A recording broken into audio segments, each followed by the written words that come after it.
Muri ya misi 16 yahariwe kurwanya amabi akorerwa abakenyezi, Direction Provinciale de Développement Familial et Social, ubuyobozi bw'intara bujejwe iterambere ry'ingo n'imiryango bwatanguje icese kurwanya amabi akorerwa abakenyezi. Hari kuri uyu wa gatanu igenekerezo rya 29 Munyonyo uno mwaka wa 2024. Mwiyugururwa icese iyo misi yahariwe kurwanya amabi akorerwa abakenyezi, ibyo bikorwa vyuguruwe n'umuyobozi mwishikira mu biro kwa buramatari w'intara ya Cibitoke. Urongoye ikigo Direction Provinciale de Développement Familial et Social hamwe nabo bakorana, abaserukira amashirahamwe yabo, abajejwe intwaro, abakenyezi bikorera utwabo hamwe n'abandi batandukanye. Mwijambo ryo kugurura icese ryashikirijwe n'umuyobozi mwishikira mu biro kwa buramatari w'intara ya Cibitoke, yahamagariye abaraho n'abenegihugu muri rusangi kurwanya ayo mabi bivuye inyuma.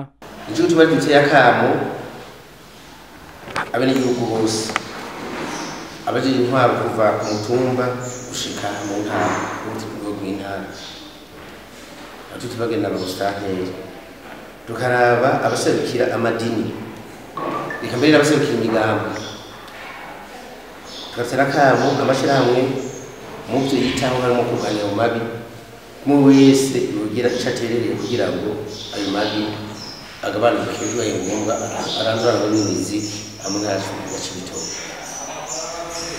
Ubw'amajambo yo kubatera akamo tuguruye imisi 16 yari kurwanya amabi akorerwa abakenyezi. Ewe ijwi ry'urwaruka ntawe utokumviriza. Wavreb ijwi ry'urwaruka FM.